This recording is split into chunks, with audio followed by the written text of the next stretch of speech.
Hello students, last की class में हमने पढ़ा था कॉस्ट अकाउंटिंग क्या होता है, उसके ऑब्जेक्टिव्स क्या होते हैं। आज की क्लास में हम पढ़ेंगे कॉस्ट अकाउंटिंग की एडवांटेजेस क्या है और उसकी लिमिटेशंस क्या क्या होती है। सबसे पहले हम स्टार्ट करते हैं एडवांटेजेस ऑफ कॉस्ट अकाउंटिंग से। तो हमारा फर्स्ट पॉइंट आता है मेजरिंग एंड इम्प्रूविंग एफिशिएंसी। ठीक है, तो कॉस्ट अकाउंटिंग क्या करता है, उसमें आप सारे एलिमेंट ऑफ कॉस्ट को मेज़र करते हैं कि आपका मटेरियल कितना है, लेबर कितना है, ओवरहेड्स कितना है। तो आपको इनकी कॉस्ट पता होती है, तो उससे आप क्या कर सकते हैं, इनका एफिशिएंसी लेवल इंक्रीज कर सकते हैं।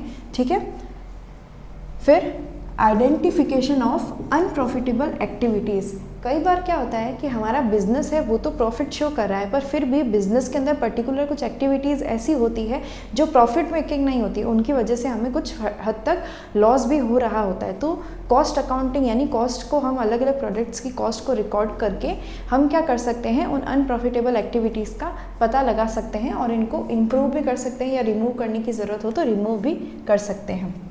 फिर फिक्सिंग प्राइसेस, जैसे कि मैंने ऑब्जेक्टिव में भी बताया था, सेलिंग प्राइस डिटरमाइन करने के लिए भी काम आता है। तो उसी तरह किसी पर्टिकुलर प्रोडक्ट को हमको सेल करने के लिए, हमें उसकी कॉस्ट प्राइस पता करने के लिए कॉस्ट अकाउंटिंग की बहुत ज़्यादा ज़रूरत होती है। फिर हम बात करते हैं कंट्रोल ओवर स्टॉक। ये क्या करता है, स्टॉक पे भी कंट्रोल रखता है कि हमें कब फिर से नए स्टॉक की ज़रूरत पड़ेगी। आगे की क्लासेस में हम मैनेजमेंट ऑफ इन्वेंट्री में पढ़ेंगे economic order quantity, reorder quantity, यानी कि हमें रॉ मटेरियल कब फिर से नया स्टॉक करना है, कब तक हमारा ये स्टॉक रहेगा, हमें सेफ्टी स्टॉक कितना मेंटेन करके रखना है। तो कॉस्ट अकाउंटिंग आपके उसमें भी हेल्प करता है। नेक्स्ट आता है आपके evaluates the reason for losses. अगर हमारी कंपनी लॉसेस कर रही है तो हम उसको भी इवेल्युएट कर सकते हैं कॉस्ट अकाउंटिंग की हेल्प से कि पर्टिकुलर प्रोडक्ट्स की कितनी कितनी कॉस्ट आ रही है, मैन्युफैक्चरिंग में, अदर डिपार्टमेंट्स में क्या उनकी कॉस्ट आ रही है, कौन सी अनप्रॉफिटेबल एक्टिविटीज़ है जिनको रिमूव कर देंगे तो हमारी loss making company profit making company में आ जाएगी।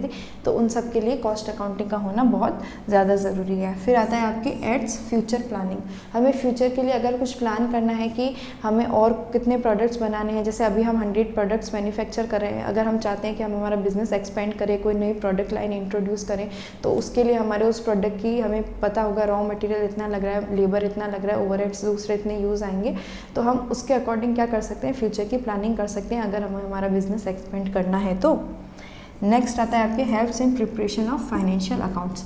फाइनेंशियल अकाउंट्स बनाने के लिए आपको कॉस्ट अकाउंटिंग पहले यूज़ आएगी कि आपकी सेल्स कितनी हो रही है प्रोडक्ट की, आपके उसकी कॉस्ट प्राइस कितनी है, आपका स्टॉक कितना है, वो सब आपके फाइनेंशियल अकाउंट्स बनाने में हेल्प करेगा। तो ये आपके कुछ एडवांटेजेस हो गए, measuring and improving efficiency, identification of unprofitable activities, fixing prices, control over cost, evaluates the reason for losses, aids future planning and helps in preparation of financial accounts. अब हम बात करते हैं लिमिटेशंस क्या क्या है। सबसे पहले आता है the system is quite expensive. अब कॉस्ट अकाउंटिंग के लिए आपको अलग से लोगों को हायर करना पड़ेगा जो प्रोडक्ट्स के अलग अलग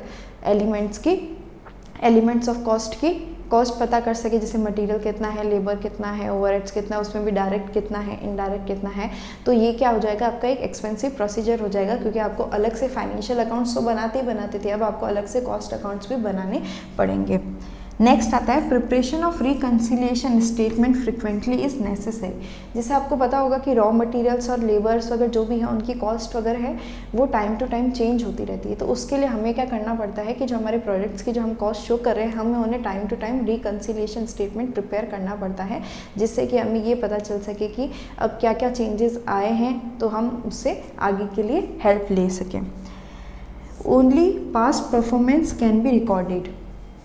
हम जो भी डिसीजन लेते हैं वो हमारा पास्ट में हमने क्या क्या कॉस्ट यूज़ की है हम उसके अकॉर्डिंग लेते हैं। फ्यूचर में उसमें क्या क्या चेंजेस होने वाला है हम उसको ध्यान में नहीं रखते हैं कॉस्ट अकाउंटिंग में। जो पास्ट में हमने कॉस्ट ली है तो हम ये ध्यान रखते हैं कि उस रॉ मटेरियल की इतनी कॉस्ट थी, उस रॉ मटेरियल उस पर्टिकुलर प्रोडक्ट पे हमने इतना लेबर इन्वेस्ट किया है, हमारा ये ओवरहेड्स लगा है, और उसमें फ्यूचर को ध्यान नहीं रखते हैं। तो ये भी आपकी कॉस्ट अकाउंटिंग की एक लिमिटेशंस है।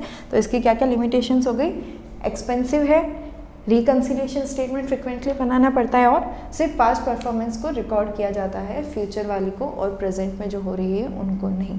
तो ये आपके एडवांटेजेस और लिमिटेशंस कॉस्ट अकाउंटिंग की कंप्लीट हो गई है। Thank you.